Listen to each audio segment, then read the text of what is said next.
জীবন থেকে বলছি, হয়তো আমার, না হয় আপনার। আমাদের ব্যক্তি জীবনে,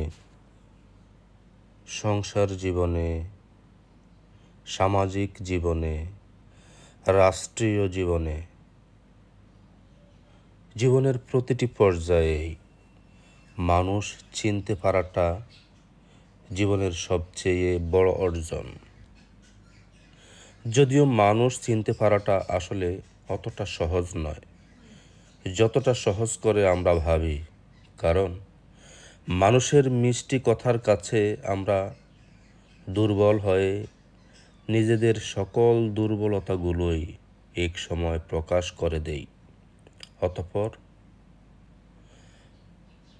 অতঃপর আমাদের দুর্বলতাগুলো পুঁজি করে সমাজের বিত্তশালীগণ তাদের স্বার্থ হাসিল করে নেয়। আসলে আমাদের মাঝে কিছু লোক আপনি পাবেন যারা আপনার দুর্বলতাগুলো নিয়ে উপহাস করে, আপনি যখন আবার একটু ভালো থাকবেন তখনও উপহাস করে। আসলে এই ধরনের মানুষগুলো, এরা আপনার হিতাকাঙ্ক্ষীর ভাব দেখায়। আসলে বাস্তবে এরা আপনার হিতাকাঙ্ক্ষী নয়,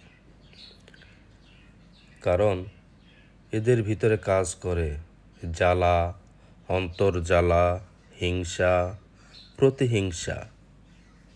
এরা অন্যদেরকে নিয়ে যেই জ্বালা যন্ত্রণায় ভোগে, যেই হিংসা প্রতিহিংসায় ভোগে, অন্যদেরকে নিয়ে এই হিংসা এবং জ্বালা এগুলোর ভিতরে যদি তাদের সময়গুলো পার না করে, বরং নিজেদের জীবনটাকে কিভাবে সুন্দরভাবে গুছিয়ে নেবে, সকলের সাথে সৌহার্দ্যপূর্ণ সম্পর্ক রাখবে, ভালোকে ভালো কালোকে কালো বলবে, যদি সেভাবে নিজেরা নিজেদের জীবনটাকে গুছিয়ে নিতে পারে, তাহলে এটা তাদের জন্যই মঙ্গল।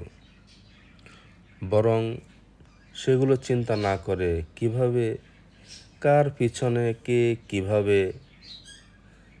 লেগে থাকতে পারে সেভাবেই চিন্তা করে। আসলে একটি বিষয় কি জানেন, পৃথিবীতে কেউই কারো নহে, এটাই চরম সত্য কথা। আপনি ভালো থাকবেন, আপনার পিছনে বিভিন্নভাবে সমালোচনা করবে। আপনি দুর্বল থাকবেন, সেটাও সমালোচনা করবে। আসলে কিছু মানুষ আছে যাদের কাজগুলোই এমন, অন্যদেরকে নিয়ে আলোচনা সমালোচনা এগুলো করেই তাদের সময়গুলো কাটিয়ে দেয়। আসলে এটাই কঠিন বাস্তব।